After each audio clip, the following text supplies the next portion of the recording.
The creation of Bicol.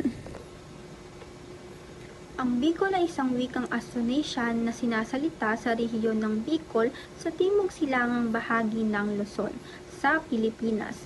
Ayon sa kasaysayan at panitikang bayan ng Ibalong, ang mga unang naninirahan sa Bicol ay tinawag na mga Ibalong o Ibalnong, mula kay Get Abal, na pinuno ng Sangawan.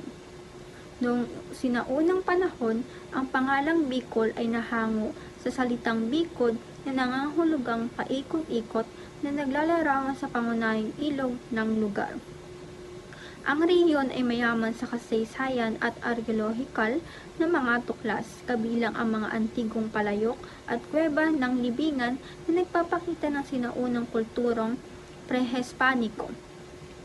Ang wikang Bicol ay nahahati sa iba't ibang dialekto, kabilang ang Rinconada Bicol, Pandan Bicol at Central Bicol, at ito ay may mga impluwensya mula sa Tagalog at mga Bisayan, lalo na sa mga lugar malapit sa Visayas tulad ng Masbate. Sa kasaysayan, napaloob ang Bicol sa sakop ng mga misyonerong Espanyol, partikular ang mga Agostino at Franciscano, na nagpasimula rin sa mga tauhang pista para sa Birhen ng Peña Francia at mga protones ng Bicolandia. Noong unang panahon, walang laman sa San Sinukob maliban sa kalangitan at dagat na pinamumunuan ni Langwit at Tubigan. Ang kanilang mga apo ay sina Daga na may katawang bato, at si Aldao naman ay may katawang tanso, bulan at bituon, ay nag-alsa laban kay Langwit, ngunit natalo dahil sa kidlat. Ang katawan ni Bulan ay naging buwan, habang si Aldao ay naging araw, at si Butuon naging mga bituin, habang si Daga ang naging lupa. Nagmula ang isang punang kawayan na itinanim Tubigan, ang unang magulang ng sangkatauhan, na nagkaroon ng 3 anak, kabilang si Maisug na sinuway ang mga Diyos at nagdala ng kidlat bilang parusa. Dahil dito, kumalat ang tao sa mundo at nagkaroon ng iba't ibang lahi. The creation of Negrito. Ang Negrito ay isang grupo ng katutubong tao sa Pilipinas na itinuturing na isa sa mga pinakaunang pangkat na dumating sa kapuluan, mga 20,000 taon na ang nakalipas. Sila ay may mga maliliit na pangangatawan, maitim na balat, pango ang ilong, makapal ang mga labi, at kulot na buhok.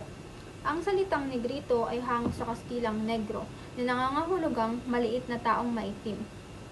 Kadalasan, ang kanilang kabuhayan ay nakabatay sa pangangaso at pangangalap, at sila ay kilala sa kanilang mga kasanayan sa paggamit ng mga likas na yaman. Sumasampalataya sila sa kanilang mga ninuno at naniniwala sa mga espiritu sa gubat. Nananalig din sila na lahat ng mga bagay sa paligid ay may kani-kanilang espiritu. Ang mga Negrito ay may sariling kasuotan na nagpapakita ng kanilang kultura at tradisyon.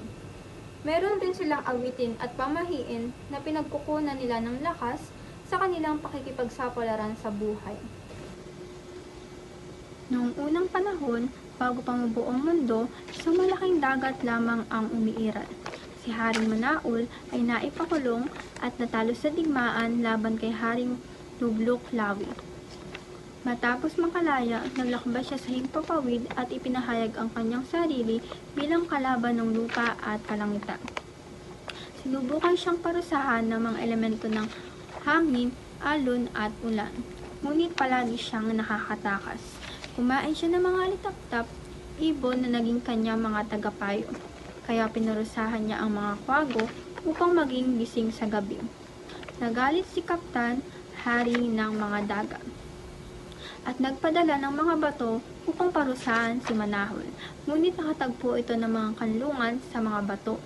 Dito nagsimula ang mundo, ang mga lupa na naging tahanan ni Manahol, at dito nagsimula ang galit ni Kaptan na nagbunga ng kalikasan hanggang sa ngayon.